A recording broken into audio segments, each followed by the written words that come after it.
ได้ผัวพอห้างพอหมายนี่มันดีอีหลีเดะดีหม้องใดบ่มีของแถมพร้อมสิว่าอ่าได้1แถม1ก็ว่าได้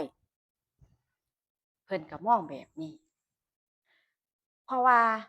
มีสาวคนหนึ่งเพิ่นเว้าให้ฟังเพิ่นว่าข้อยได้ผัวพ่อหมาย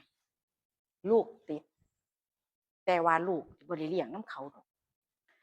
ผัวนั่นบอกว่าลูกอยู่นำเมียเป็นผู้ชายผู้หนึ่งหลังจากที่ใช้ชีวิตคู่อยู่นำกันกับผัวคนใหม่นี่ก็ทุกอย่างมันราบรื่นทุกอย่างราบรื่นทุกอย่างก็โอเค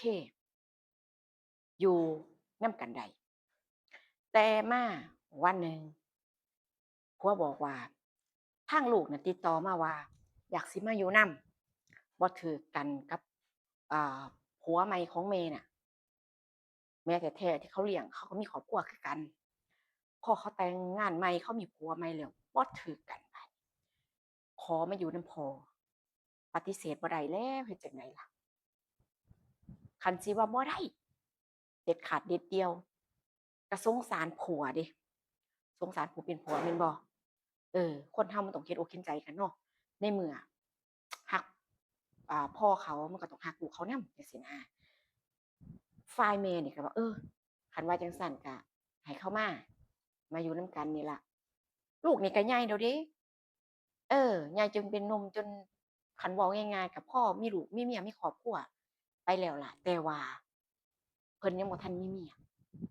บ่ทันได้คบหาดูใจกับไผอย่างชัดเจนพ่อก็ตอบตกลงว่ามาได้ ทางบ้านฝ่ายนี้ก็บ่ได้มีปัญหาหยังอาพอมาอยู่นำแม่เลี้ยงนำพ่อแรกๆทุกอย่างมันก็ดีแหล้วเนาะทุกอย่างมันก็ดีทางฝ่ายนี่ก็ต้อนรับขับสู้เป็นอย่างดีจัดห้องไว้ให้มาลูกเนี่ยก็ดูเป็นคนดีอยู่เดะรู้จักซอยเวียกซอยงานเดะมีงานหยังที่บ่เขาเฮ็ดได้เขาก็เฮ็ดเออ ซอยแบ่งเบาภาระในบ้านในเรือนได้เป็นอย่างดีผู้เป็นแม่เลี้ยงก็ว่าป้าลูกก็ดีปานนี้เป็นหยังคือบ่ถือกันอยู่เทิงบ้านน่ะเพิ่นก็เล่าให้ฟังว่าเฮ็ดหยังก็บ่ถือใจแม่พิดเถียงกันกับพ่อเลี้ยงดู๋ๆก็สิแม่นอยู่เพราะว่าเป็นผู้ชายเนาะผู้ชายแล้วก็บางครั้งบางทีการเว้าการจาสิบ่ถูกกันสิบ่เข้าหูจังซี้เพิ่นก็เลยผิดกันบ่ถือกันน่ะเว้าง่ายๆพอมาอยู่กับแม่เลี้ยง ผู้ชายกับผู้หญิงอาจจะเป็นคนละมุมมองอืมแล้วอีกอย่างหนึ่งแม่เลี้ยงก็ยังบ่ทันเฒ่าอายุก็ยังห่างกันกับพ่อนี่หลายปี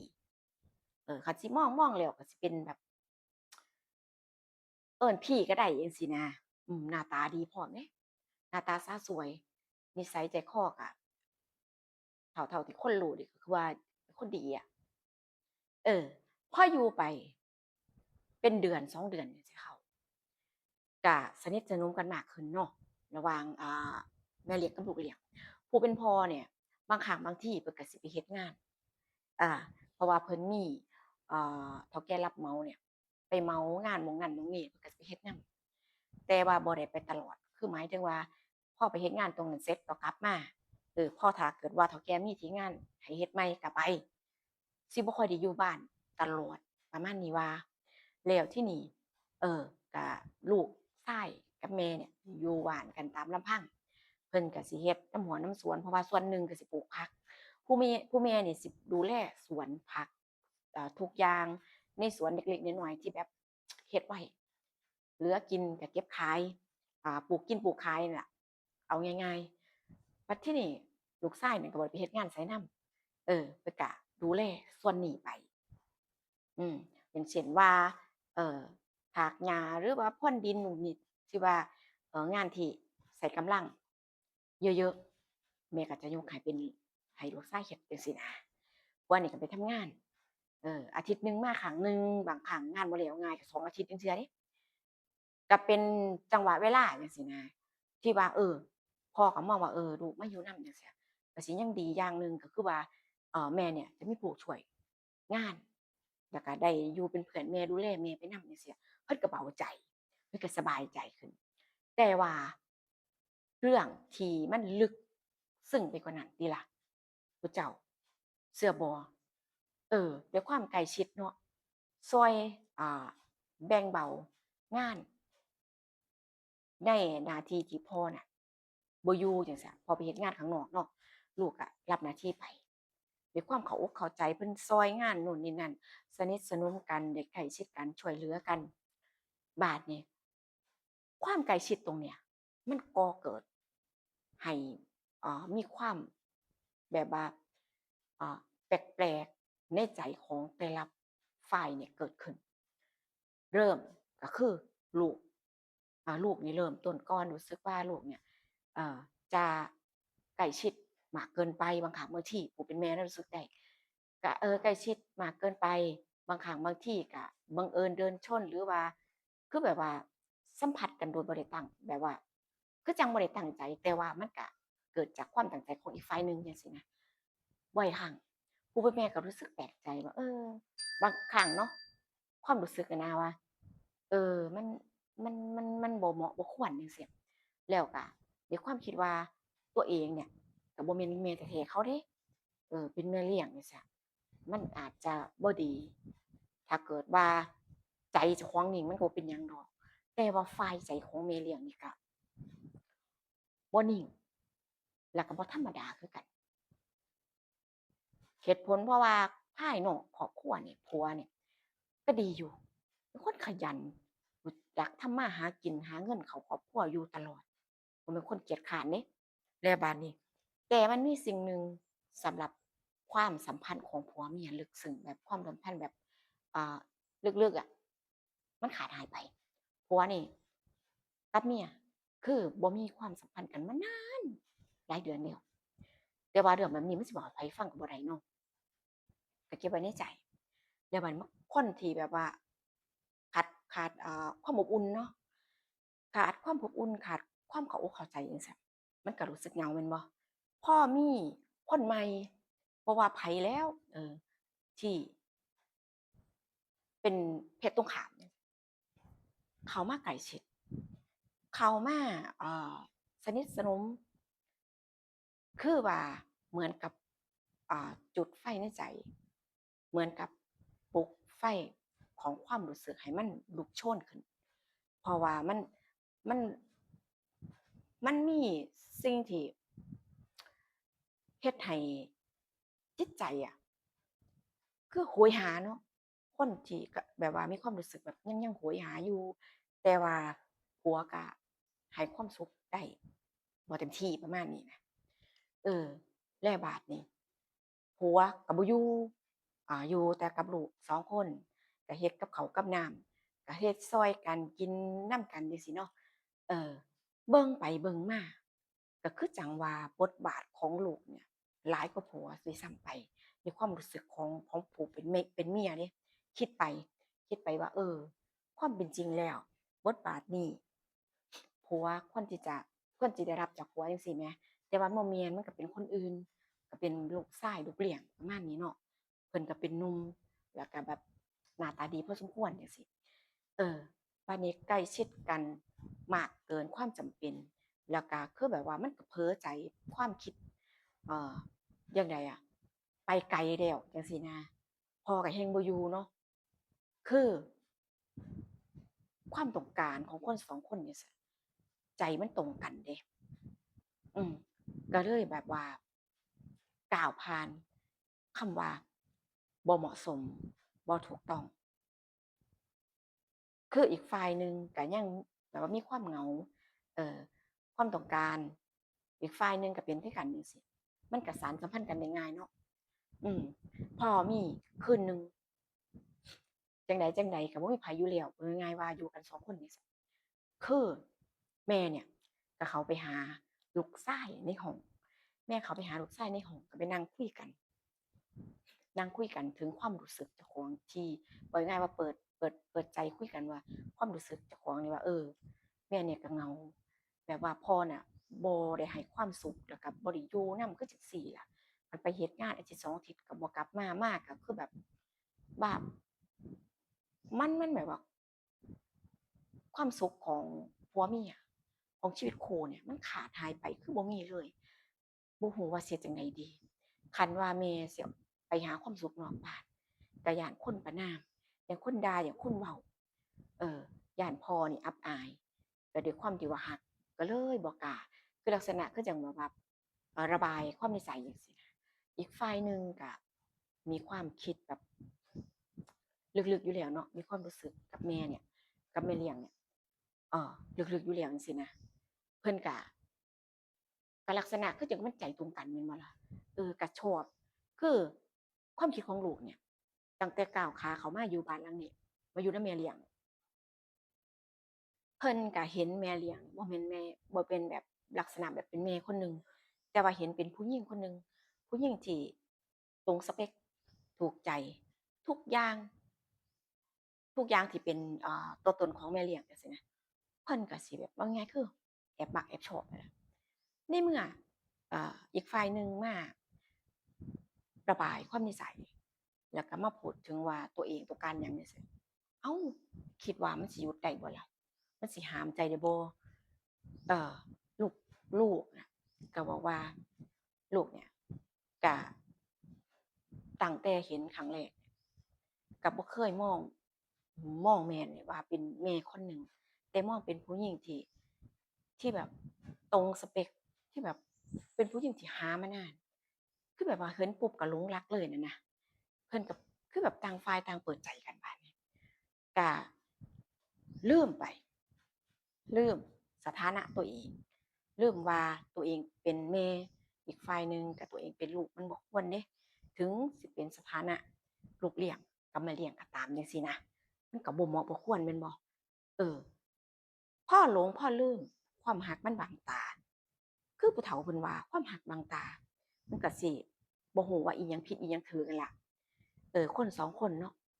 อีกคนหนึ่งก็แบบว่าเหงาโหยหามานานจังซี้อีกคนหนึ่งก็ต้านทานความต้องการความแบบรักใคร่เจ้าของแบบมีในใจบ่ได้จังซี้เนาะ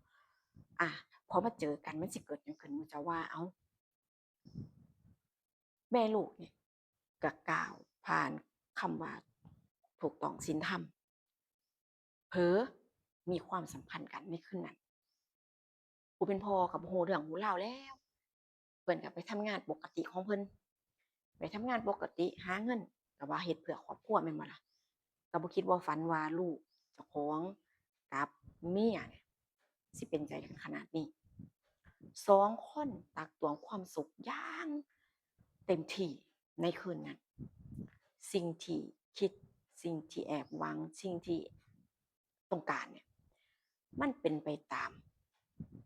ที่คาดหวังเอาไว้ทั้งหมดจริงอยู่ก็มีความสุขจริงอยู่คือแบบว่านั่นล่ะก็ลักษณะคือจังเขาใหม่ประมาณเนาะพ้อกันใหม่ๆว่าซะโอ๊ยก็จักหยังเป็นหยังล่ะความสุขบ่ต้องเว้าถึงพอเวลาผ่านไปจังซี้พอกลับมาแต่ทำงานได้บัดพอกลับมาแต่ทำงานสองคนเนี่ยก็พยายามเก็บกดความรู้สึกเออพยายามทำตัวให้เป็นปกติที่สุดแม่คือแม่ลูกคือลูกอืมก็คือย้านความลับแตกอะล่ะถ้าเกิดว่าพ่อฮู้สิเป็นจั่งใดแม่นบ่เออพอมาก็ได้เงินมาให้คือเคยไปนั่นล่ะเงินเดือนออกจั่งซี้ก็ส่งเงินให้เมียซื้อหั้นซื้อนี้มากินก็ดูเหมือนครอบครัวมีความสุขแต่ว่าลึกๆแล้วภายในครอบครัวมันกลับร้อนๆทนๆเนาะสำหรับคนที่เฮ็ดผิดแม่นบ่ล่ะสำหรับคนที่เฮ็ดผิดสำหรับคนที่แบบว่ามันมีแบบว่า มันรู้สึกบ่สบายใจอะเพราะว่าเจ้าของทำสิ่งที่มันบ่ถูกต้องเด้ผู้เป็นเมียเนี่ยทำผิดต่อผัวซะว่าง่ายๆผู้เป็นลูกก็แบบร้อนๆทนๆน่ะแต่ผู้เป็นผัวนี่ก็บ่สังเกตด้วยความไว้ใจบ่สังเกตบ่ระแคะระคายบ่ได้คิดว่าแม่ลูกเขาสิมีหยังบ่ฮึลูกเลี้ยงกับแม่เลี้ยงเด้เออแล้วก็บ่ได้คิดไปถึงแบบว่าความสัมพันธ์เจ้าของกับเมียเนี่ยมันห่างหายไปนานมากแล้วบ่คิดว่าเมียเนี่ยสิคิดเดะก็สิเหงาตั่วแม่นบ่ก็อยากปลดปล่อยอยากผ่อนให้มันผ่อนคลายร่างกายอยากจะระบายบ่คิดถึงเรื่องนี้เพิ่นเฉยๆก็เฉยก็ เพิ่นบ่มีความรู้สึกเพิ่นบ่มีความต้องการนั่นแหละเพิ่นก็เฉยจังซี่นะก็ปล่อยไปเชื่อบ่ลูกกับเมียนี่มีความสัมพันธ์อยู่แบบนี้ตั้งแต่2 ปีชาวบ้านนี่ก็เริ่มเว้ากันนะหูเลยว่าโอ้ลูกพ่อใหญ่อันนี้เป็นหยังคือบ่ไปหาเมียผู้สาวก็ว่าไปฮักไปชอบเราหลายคนเด้เพราะว่าเราก็บ่แม่นถือว่าคนขี้ร้ายเนาะเป็นคนที่ขยันพร้อมไผก็มักเป็นคนที่ขยันแล้วก็ในสายตาคนมองเนี่ยว่าเราก็เป็นคนดีรู้จักทำมาหากินรู้จักช่วยเหลือครอบครัวแบ่งเบาภาระจังซี่แหมเป็นหยังคือบ่ไปเอาเมียเราอายุหลายแล้วเดะนี่เออ คือยังอยู่น้ำพ่อน้ำแม่อยู่เดี๋ยวน้ำพ่อน้ำแม่กับพ่อก็บ่ค่อยอยู่มีแต่อยู่กับแม่คนเขาก็ชาวบ้านเขาก็ยิ่งมองได้ว่าลูกเลี้ยงกับแม่เลี้ยงเนาะเออน่าสงสัยคนเขาก็มองแต่ว่าก็บ่มีไผกล้าเว้าเพราะว่าบ่เห็นกับตาเด้เออถ้าเจ้าบ่เห็นกับตาบ่มีหลักฐานนี่อย่าไปเว้าจังซี้นะเออไผก็ห้ามเว้าจังซี้ล่ะมาที่นี่คือในอ่าในวันที่แบบว่าความลับสิแตกจังซี้เนาะ กับบ่เชิงจะว่านั่นเนาะผัวนั่นบ่ได้ไปเฮ็ดงานบ่ได้ไปเฮ็ดงานข้างนอกก็เลยเข้าไปสวนเข้าไปเฮ็ดงานในสวนในหยังจังซี้นะในช่วงนั้นงานน่ะบ่ค่อยมีผัวนี่สิบ่ค่อยได้ออกไปทำงานข้างนอกคือความใกล้ชิดระหว่างแม่กับลูกเนี่ยก็สิบ่ได้ใกล้ชิดกันก็สิเหินห่างเนาะก็สิบ่ค่อยแบบว่าได้หวานกันจังซี้นะเพราะว่าบ่มีโอกาสในบาดนี้ เป็นช่วงจังหวะเวลาที่พ่อเนี่ยเขาไปอ่าดูแลวัชพืชในสวนกำจัดหญ้าบ่พ่นดินบ่จังซี่นะผู้เมียนี่บ่ได้ไปผู้ผัวก็ไปผู้เดียวลูกชายก็บ่ไปเห็นว่าแม่บ่ไปก็บ่ไปความคิดก็สิหาโอกาสเทื่อใดจังซี้นะเออแล้วทีนี้พอไปหาถึงสวนแล้ว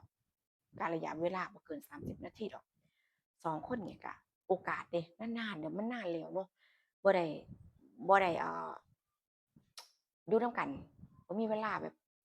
อ่ามีโอกาสได้อยู่นำกันเลยจังซี้พอมีโอกาสแล้วมันก็บ่รอช้าแล้วคนแม่นบ่ก็บ่รอช้าเออฟ้าวตักตวงความสุขทันทีจังซี้แหมทีนี้บังเอิญคือว่าผัวเนี่ยไปแล้วลืมเอาน้ำไปกินมันอากาศร้อนเดะแม่นบ่ออกไปสวนอากาศร้อนแล้วหิวน้ำผัวก็เลยแบบกลับไปเอาน้ำไปกินก่อนลืมคันสิให้เมียเอาไปให้ โทรศัพท์บ่เคยพกบ่เคยถือ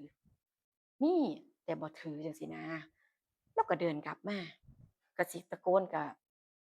ได้ยินบ่มันก็ได้ยินแต่มันบ่ชัดเจนก็เออเดินกลับไปดีกว่าจังซี้นะสวนก็บ่ได้ไกลเรือนเดะแต่บัดนี้ผัวก็ย่างมาก็สิตะโกนให้เมียเอาน้ำออกมาให้ก็บ่มันก็จั่งใดจั่งใดจังซี้แต่ก็แปลกใจอยู่ว่า ไปพบพ่อข้าวไปทางใดเบิดคนคือเงียบแถวในเฮือนจังซี่ก็เลยบ่อยากรบกวนก็ได้เดินเข้ามาเอาเองจังซี้นะเดินเข้ามาเอาเองเอาน้ำเองก็เดินเข้ามาบ้านก็หน้าบ้านประตูใหญ่บ้านก็เปิดแล้วก็ย่างเข้ามาแล้วก็ย่างเข้ามาปกติแล้วสิเดินเข้าไปเอาน้ำในตู้เย็นหายใส่ขวดไว้ในตู้เย็นคือเวลาอยากกินก็เอามากินเป็นขวดจังซี้ถ้าเดินผ่านไปห้องลูกชายเนี่ยมีเสียงพูดคุยกันเสียงกระซิบกระซาบ พ่อนี่ก็ทุกความตกใจบอกอุ้ยลูกเอาผู้สาวมาเฮือนตายแล้วถ้าเกิดแม่หูสิว่าจังไหนนี่ไปเอาลูกผู้ใดมาเนาะเราก็ตกใจไปจังสันนี้แล้วบ่คิดถึงเรื่องอื่นเราก็เงียบเงียบไว้แล้วก็เดินไปเอาน้ำในตู้เย็นพอเดินออกมาอีกมาได้ยินเสียงคุยบัดจังหนึงคือเสียงแม่เจ้าของฮะบัดจังหนึงก็เป็นเสียงผู้ชายจังได๋ก็เสียงลูกนี่ล่ะคุยกันแล้วบาดนี้พวกนี่ก็ ช่องจิตช่องใจคันสิเดินผ่านเลยว่าคิดว่าเป็นผู้ชายนี่เอาผู้หญิงคนอื่นมาบ้านเอาลูกสาวไผมาเนาะจังซี่นะก็บ่อยากรบกวนมันเป็นชีวิตส่วนตัววัยรุ่นเขาจังซี่เราก็คิดไปแต่ใจหนึ่งแว่วๆได้ยินเสียงคือเสียงเมียเจ้าของนี่ฟังบ่คักผัวนี่ก็เลยหยุดแล้วก็เอียงหูฟังแบบคักๆจังซี่นะแบบสิฟังคักๆเอาแนบหูแนบกับประตูเลยสิฟังคักๆสิให้ฮู้ว่าไผเป็นไผจังซี่ พอไปเอาประตูหูแหนบประตูแล้วประตูมันดันแยบออกไปมันดันเปิดซีเมนว่าฝ้าวแห้งแบบว่าคือแบบนั่นล่ะเนาะมันแบบว่ามันถึงขีดสุดแล้วของหัวใจจังซี่นะ ก็สิฟ้าวบ่รู้จักระมัดระวังจังซี่ล่ะฟ้าวเฮ็ดฟ้าวแล้วฟ้าวสิเว้าหยังก็เว้าสิคุยหยังก็คุยสิเฮ็ดหยังก็ฟ้าวเฮ็ดลักษณะนี้นะความคิดเมื่อประตูมันแย้มเนาะเพราะว่าอันนั้นก็คือแบบด้วยความบ่ตั้งใจก็แม่นมันก็เปิดประตูก็เปิดเข้าไปเลยจังซี้นะก็เห็นคนแรกเลยนั่นก็คือเมียตัวเองนอนอยู่บนเตียงกับลูกชายกำลังเข้าคลอกันกำลังเข้าคลอกันกำลังเขาไล่เขาเข็มเลยผัวเนาะถือขวดน้ำอยู่ถึงกับขวดน้ำหลุดมือแล้วกับอึ้งไปชั่วขณะคือเราก็บอกคิดว่าเมียกับลูกชายเจ้าของเนี่ยสิเป็นใจกันขนาดนี้แต่ว่าลูกก็ฮักเมียก็ฮักเนาะจักสิเฮ็ดจังใดด้วยความที่แบบว่าเราก็ตกสะเพิดณขนาดนั้นเฮ็ดจังใดแบบว่าตัดสินใจจังใดบ่ได้จังซี่นะเออเราก็เดินถอยหลังออกมาเอาเสื้อบ่เราเดินถอยหลังออกมาเดินออกจากบ้านคือลักษณะแบบบ่อยากไปรบกวนเขาบ่อยากไปรบกวนบ่อยากไปขัดจังหวะความสุขของเขาจังซี่แหมความคิดน่ะแล้วก็เดินเข้าไปสวนไปทำงานปกติบ่ปากบ่เว้าหยังทำงานจนค่ำคือระหว่างเมียกับลูกชายนี่ก็ไปต่อบ่ไปต่อกันดอกคือแบบหมายถึงว่าไปต่อกันบ่ได้มันเจอเหตุการณ์นี้แล้วสิเอาจังไดดีสิแก้ตัวจังไดดีสิว่าจังไดคะมันก็ต้องคิดแม่นบ่หาคำแก้ตัวไว้ล่ะอ่าที่นี่ผัวเนี่ยก็ไปทำงานในสวนปกติบ่เว้าบ่หยังเห็นเต็มๆตาแล้วบัดนี้เมียก็รออยู่เฮือนสิไปหาก็บ่กล้าคือแบบว่าบ่ฮู้ว่าสิเริ่มจังไดดีพอไปเจอหน้ากันแล้วอะส่วนลูกชายนี่ก็เก็บตัวในห้องเดะเพราะฮู้ว่าพ่อฮู้ความลับแตกว่าซั่นก็เก็บตัวในห้องบ่กล้าออกมาจากห้องแล้วผู้เมียก็อยู่บ้านเงียบๆยามแลงก็เฮ็ดกับข้าวตามปกติไปรอฟังฝ่ายผัวนี่ว่าผัวสิว่าจั่งใดแหน่ผัวสิว่ามาจั่งใดก็ยินดีรับเบิดเพราะว่าเจ้าของเฮ็ดผิดเดะบัดนี้พอผัวมันค่ำเนาะค่ำเฮ็ดงานบ่แล้วเว้นเราจั่งซี้เลาก็กลับมาน้ำขวดนั้นเราก็ยังถือไปเดะแล้วก็ยังเอาน้ำขวดนั้นไปกินแล้วบัดนี้เราก็กลับมาเมียก็เฮ็ดกับข้าวกับน้ำสิ่งที่บ่คาดคิดเนาะสิ่งที่เมียบ่คาดคิดสิ่งที่เมียอ่าบ่คิดว่าผัวสิมีท่าทีแบบนี้จังซี้นะเราก็รอฟังอยู่ว่าผัวสิเริ่มจั่งใดก่อนบัดนี้ผัวมาฮอดบ้านแล้วก็ผัวก็ว่าเฮ็ดหยังกินล่ะยายหิวข้าวแรงกับข้าวแล้วบ่แล้วก็ถามจังซี้นะผู้เมียนั่นคือแบบมือสั่นคือมันเกินคาดบ่คิดว่าผัวเนี่ยจะยังเว้าดีจะยังแบบว่าจะยังเว้าดีจะยังแบบว่าปกติทุกอย่างคือจังกับว่าบ่เคยไปเจอเหตุการณ์หยังมาคือจังกับว่าเรื่องที่มันเกิดขึ้นตอนกลางวันน่ะที่ผัวไปเห็นมันคือบ่มีผลหยังกับความรู้สึกเขาจังซี้นะทั้งงงแล้วก็บ่เข้าใจเลยผู้เป็นเมียเมียก็ตอบไปว่าเฮ็ดแกงปลาเมนูที่เจ้าชอบกำลังแล้ว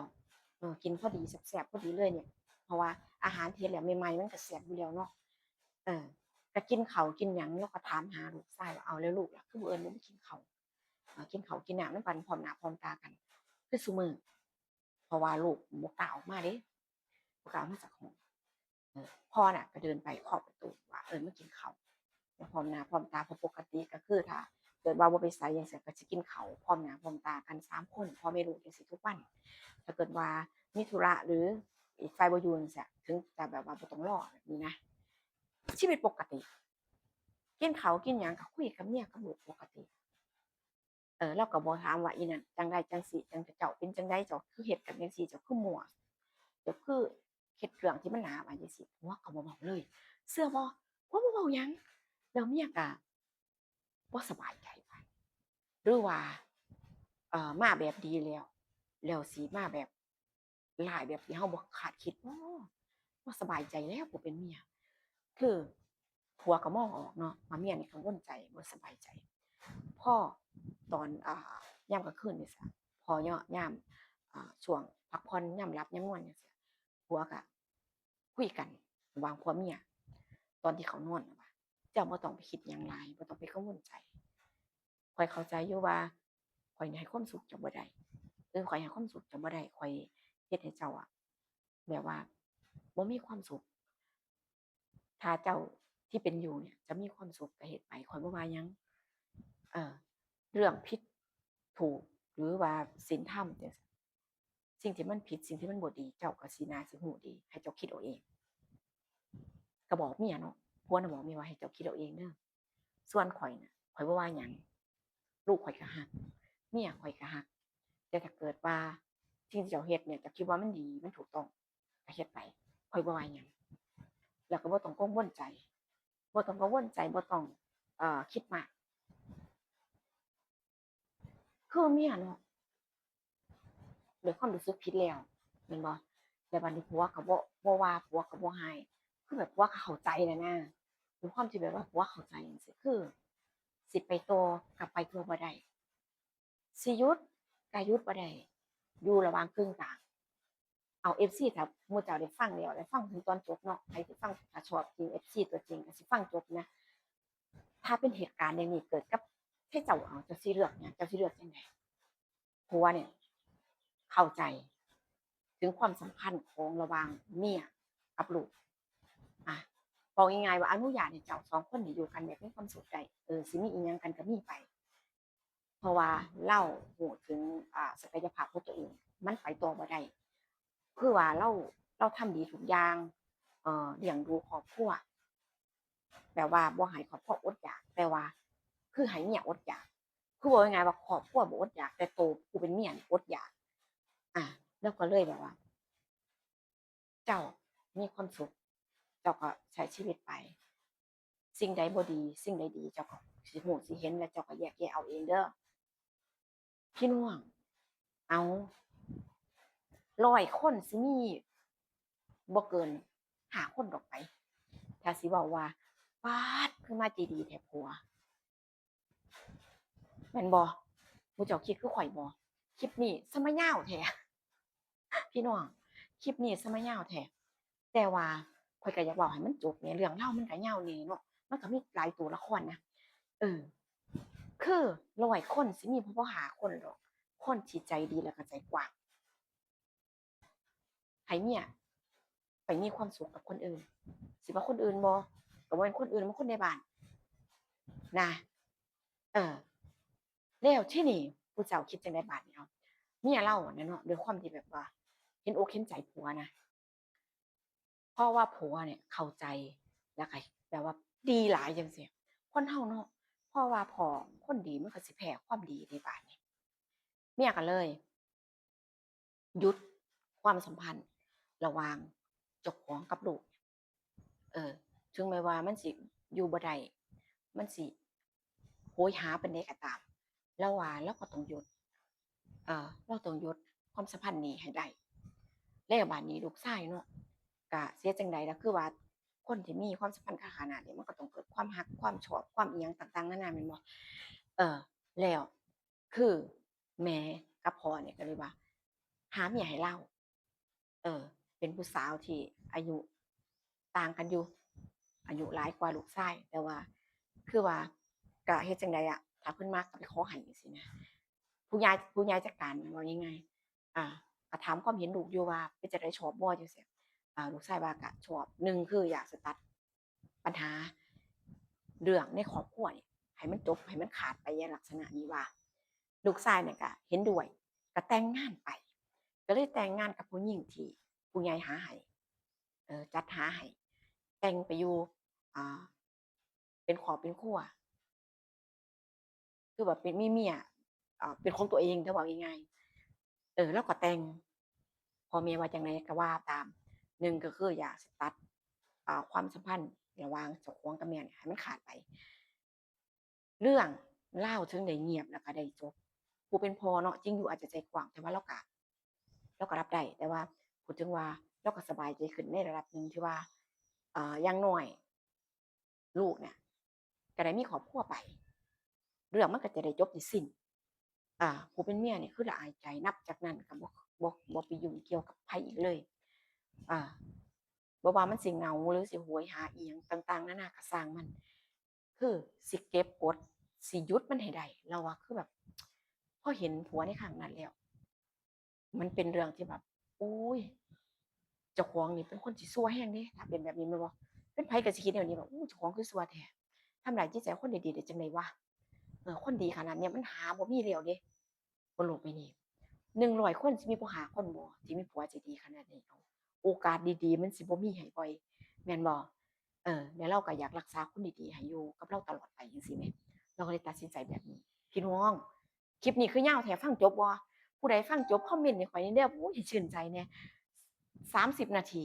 พี่น้องเอ้ยเรื่องนี้ยาวอีหลีอยากให้ฟังเพลินๆม่วนๆฟังไปนำกันเนาะ เจอกันคลิปหน้าพี่น้องจ๋าหรือว่าผู้สิมีเรื่องราวหยังมาเล่าให้ฟังอีกส่วนคลิปนี้จบลงแล้วนะคะเจอกันคลิปหน้าเด้อจ้าสวัสดีค่ะ